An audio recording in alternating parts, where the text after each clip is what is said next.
दोस्तों एक बार फिर से स्वागत है आपका आज के ताजा और महत्वपूर्ण खबरों में। दोस्तों महत्वपूर्ण खबरों में हम कोरोना वायरस से संबंधित जो भी लेटेस्ट अपडेट है उसके बारे में बताने वाले हैं। साथ ही साथ बसों को रवाना कर दिया है दोस्तों। जो भी लोग फंसे हुए थे उनके लिए बसेस रवाना हो चुकी है, निकल चुकी हैं दोस्तों।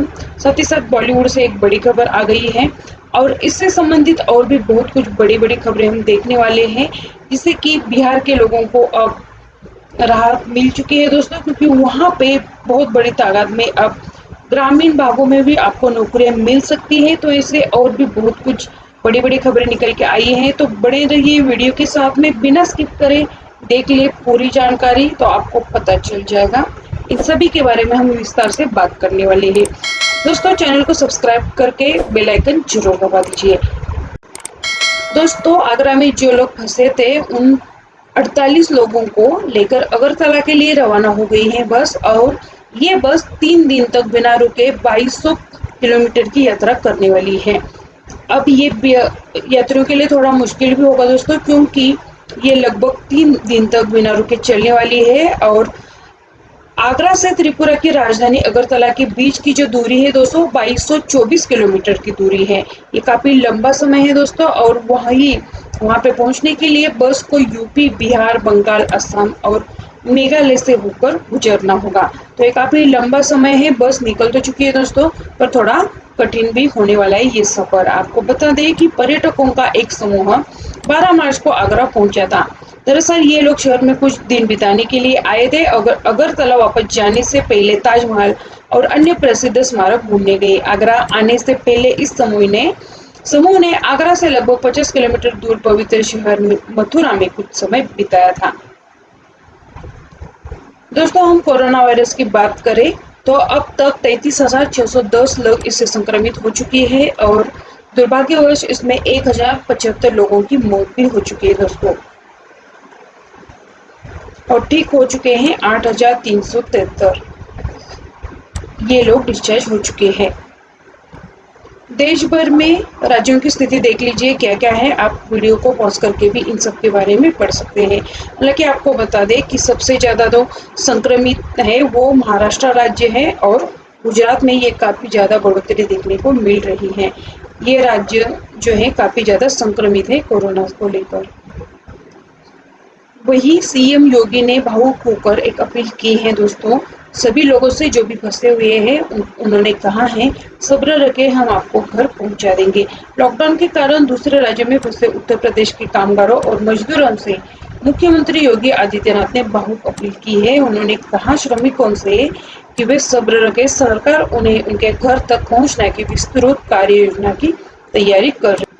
उन्होंने ट्वीट किया है कि सभी प्रवासी कामगार व श्रमिक बहनों भाइयों से अपील है कि जिस धैर्य का परिचय आप सभी ने अभी तक दिया है उस धैर्य को बनाए रखें, पैदल न चले, जिस राज्य में हैं वहां की सरकार के संपर्क में रहे। आप सभी की सुरक्षित वापसी के लिए संबंधित राज्य सरकार से वार्ता कर कार्य योजना बनाई जा रही है। दोस्तों कोरोना के मरीजों की बात करें तो कोरोना जो है महाराष्ट्र राज्य में मरीजों की संख्या काफी ज्यादा है। यहाँ पर संख्या अब तक 10,000 के पार हो चुकी है, और महाराष्ट्र राज्य में सिर्फ महाराष्ट्र में ही 459 लोगों की अब तक जान जा चुकी है दोस्तों। महाराष्ट्र में यहाँ जो तादाद है 10,000 के पास पहुंच गई है। राज्य स्वास्थ्य विभाग ने इसकी जानकारी आज दे दी है, और जबकि 583 नए पॉजिटिव केस मिले, और जबकि दिन भर में 27 लोगों की बीमारी से मौत हो चुकी है। मुंबई के धारावी में कोविड-19 के अब तक 25 नए मामले सामने आ गए हैं। यहाँ पे बताया गया है कि धारावी में संक्रमण से अभी तक 18 लोगों की मौत भी हो चुकी है। दोस्तों अगर आप लॉकडाउन में फंस चुके हैं और घर वापस जाना चाहते हैं तो नीचे 10 पॉइंट दिए गए हैं। ये लाइव हिंदुस्तान की तरफ से खबर है दोस्तों, और जो 10 पॉइंट है उनको आप ध्यान में रखिए। और ये बात आप ध्यान में रखते हैं तो सुरक्षित तौर से आप अपने घर पर पहुंच सकते हैं।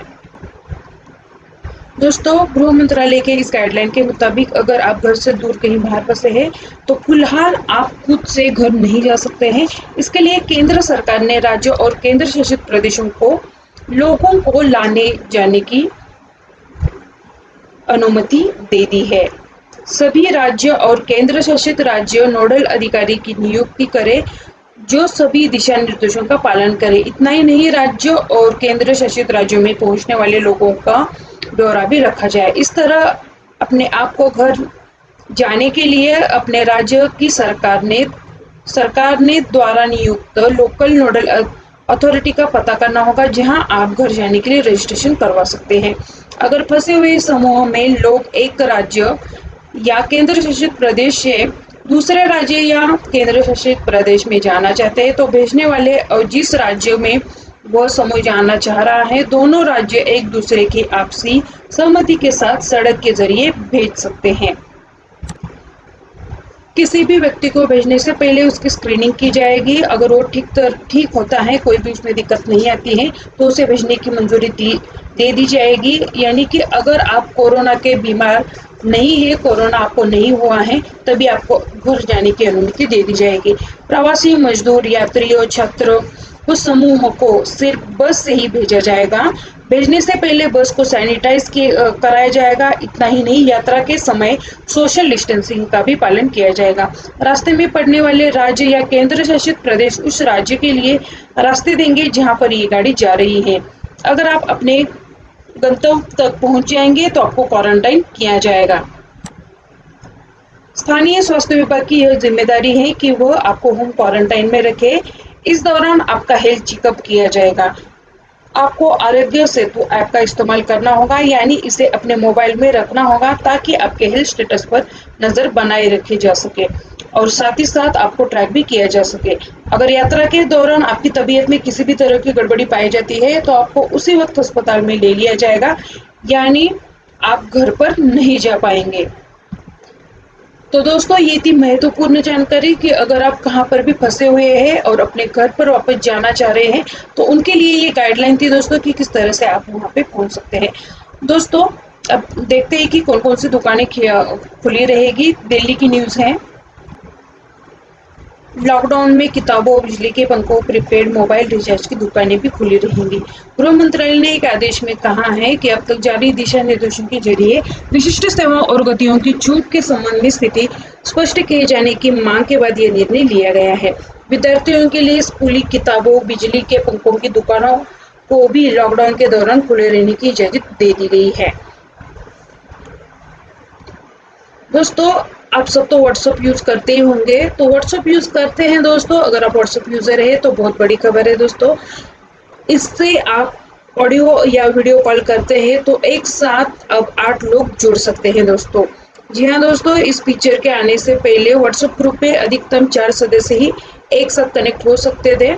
यह जानकारी व्हाट्सएप अपडेट को ट्रैक करने वाली एक लोकप्रिय चीनी तकनीकी साइट वेब बीटा इंफो के ट्विटर अकाउंट से मिल चुकी है। दोस्तों, इस वक्त बिहार से बहुत बड़ी खबर निकल के आई है। अगर आप ग्रामीण में रहते हो, गांव में रहते हैं, तो बिहार के ग्रामीण क्षेत्र में 18 लाख से अधिक परिवारों को रोजगार मिलने जा रहा है दोस्तों।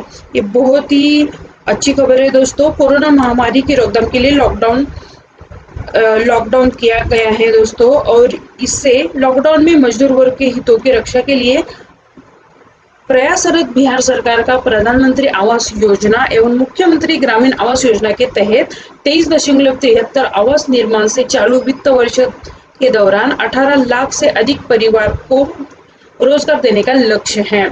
ग्रामीण विकास मंत्री श्रवण कुमार ने गुरुवार को बताया कि वित्त वर्ष 2016-17 से आरंभ ग्रामीण के तहत अब तक वित्त वर्ष 2021 सहित 32,97,271 आवासों के निर्माण का लक्ष्य था, जिनमें ग्रामीण के